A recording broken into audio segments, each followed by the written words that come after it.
Does alien life exist? In my opinion, the universe is too big to not have life on other planets. But let's get into the alleged encounters and you can form your own opinion. The first encounter we're going to talk about is the Phoenix Lights incident, which is one of the most significant UFO sightings in recent times. So the story goes like this. On March 13th, 1997, thousands of people in Phoenix, Arizona witnessed a series of strange lights moving without any sound across the sky in a V-like shape. The lights were observed for about 300 miles, stretching the Nevada state line through Phoenix into Tucson. Eyewitnesses report seeing a massive spacecraft blocking out stars as it moved. The lights appeared to be attached to an object that created no sounds, and the V-shaped lights moved slowly and steadily. This left witnesses in awe and confusion as they had no idea what this was. Initially, the military thought that these were just flares being dropped for an exercise nearby. However, skeptics argue that this is wrong because the lights' behavior was so strange. And the lights' behavior was so strange that it couldn't be replicated by flares.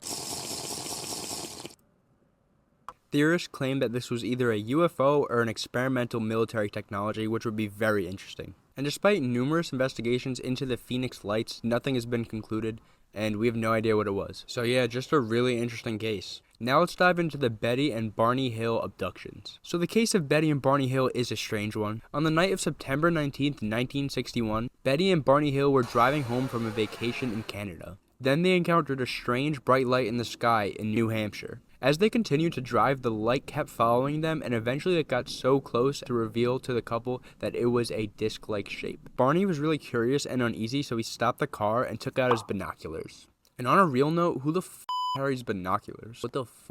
So what Barney saw through the binoculars was a humanoid shape appearing in the disc-like craft. So this obviously frightened Barney and he rushed back to the car and drove away. But as they were driving away, they heard a beeping noise and then they don't remember what happened next. All they remember is being placed closer to their house, which means that they must have driven there, but they have no idea how they covered that ground. Also, when they finally arrived home, they noticed that their watches stopped and there were also mysterious marks on the car. So over the next few weeks, Betty and Barney start to have really terrible dreams about these aliens and also have crazy anxiety. So they decide to undergo a... So they decide to undergo a hypnosis session. So they decide to undergo a hypnosis session with the psychiatrist. So as Betty and Barney are under hypnosis, they finally remember that they were taken into a spacecraft by small gray beings. They claim that they were medically examined and also that they communicated with these beings through telepathy. And Betty drew a star on the map that she claimed to see on the craft. Some claim that what she drew matches the Zeta Reticuli star system. Skeptics say that the Hills experience could have to do with psychological factors. Sleep paralysis, hypnosis-induced memory, and pop culture. Apparently UFOs were a big thing in the 60s. Skeptics also point out that there is a lack of consistency in what they're claiming, and no physical evidence. So I guess the cars weren't marked up as they claim? I don't know. But despite the skeptics and maybe flaws in their story, this is still a really interesting story, and it could be contact with aliens. Who knows? Now before we get to the final story, I want to explain the Fermi paradox. The Fermi paradox basically poses the question that since our universe is so big, aliens have to exist, which is what I claimed in the intro. Considering the billions of stars that are similar to our star, it's just statistics, and there is a high potential for life somewhere else. But the thing is, why haven't we detected any intelligent alien life?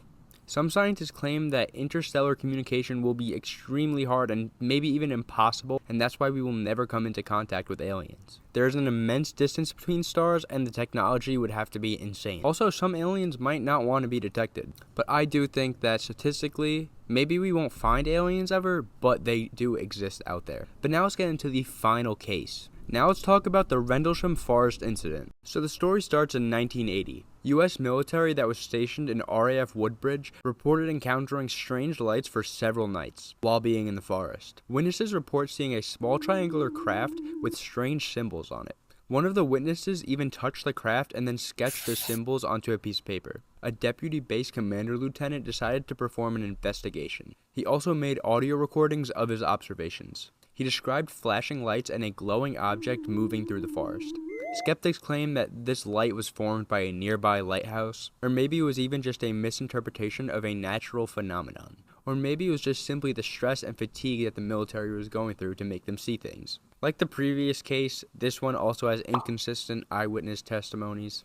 also has a lack of physical evidence. So again, there are some flaws, and that's why you decide if you believe this or not. But despite that, there were many credible military people saying that they saw this. And it is a very interesting theory, and I think it's pretty cool. Do I believe it? I don't know. Do you believe it? I don't know. That's it for the video, guys. If you enjoyed this video, please watch my recent video, How to Survive a Zombie Apocalypse, right here. And also, please subscribe to my YouTube channel. Goodbye. Please subscribe.